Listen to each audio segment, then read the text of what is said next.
When I came to Chicago and I was doing Negotiator, Bernie took care of me. He took me out to play golf. Vacations together on the yacht or something. Well, we get on the boat with Magic and Cookie. Steve and Marjorie have their own boat. Bernie said in the GQ article that when he got Ocean's 11, Steve had reached out to the producers and said he thought he would be a better fit and tried to get the part and blah, blah, blah. And that was some shit that, you just don't do. You feel that the beef between Bernie Mac and Steve Harvey was because Steve Harvey was getting a lot of network love during the time and Bernie Mac not so much? Yeah, and then Bernie started to get it. Bernie, felt like he didn't want to do it anymore. He was on his own path, and Steve. So, nothing like that ever happens or doesn't happen for. When I arrived in Chicago, I found myself in the company of the negotiator, Bernie Mac, who graciously looked after me. Bernie even took me out to play a round of golf. During that round, Samuel L. Jackson shared some insights about Bernie Mac and Steve Harvey's relationship. Samuel recounted Bernie's experience when he first met Steve Harvey and how there seemed to be some tension between them. According to Jackson, rumors circulated that Steve had tried to undermine Bernie's career. In a GQ article, Bernie mentioned that when he was cast in Ocean's 11, Steve had attempted to reach out to the producers, claiming he would be a better fit for the role. This led to some friction between them, and it seemed like Steve was prioritizing his career over their friendship. Several of their former colleagues confirmed this strained relationship. Bernie Mac's career struggled for a while Steve Harvey enjoyed significant network support. Eventually, Bernie's career also started to pick up, but the damage had been done, and it seemed like they had grown apart. The beef between Bernie Mac and Steve Harvey might have been fueled by Steve's growing success and Bernie's initial struggles in the industry. Samuel Jackson, who was close friends with Bernie Mac, appeared to take Bernie's side in this feud.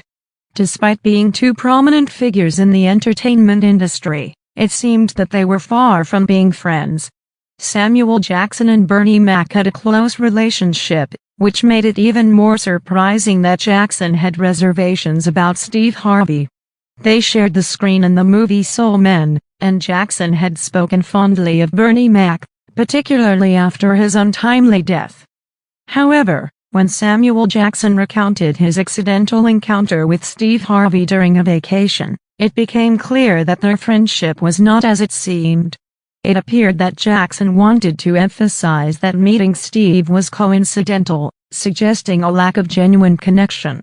The root of Samuel Jackson's disdain for Steve Harvey seemed to be tied to Bernie Mac.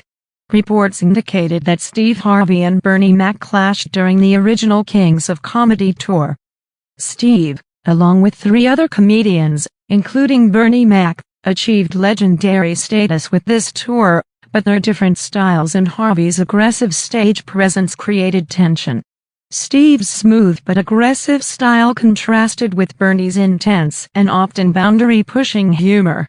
Steve may have felt threatened by Bernie Mac's unique approach, leading to animosity within the group.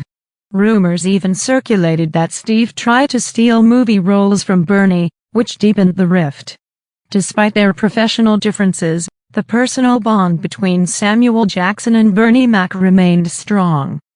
Bernie's passing was a significant loss to Jackson, and their friendship went beyond their on-screen collaborations. Steve Harvey eventually addressed the feud in an interview, acknowledging his hurt feelings over Bernie Mac's comments in the GQ article. He claimed that he had spoken to Bernie about it, but Bernie denied making those statements.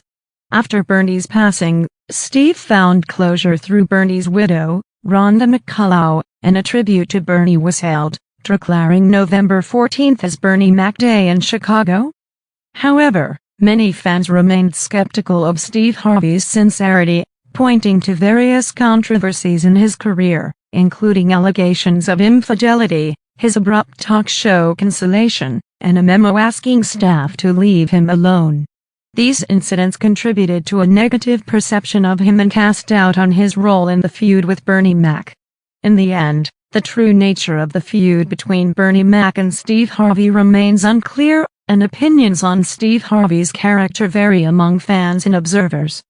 Whether their relationship can ever be fully understood or reconciled remains uncertain, leaving fans to wonder if these two iconic comedians had more in common than they thought. Reason.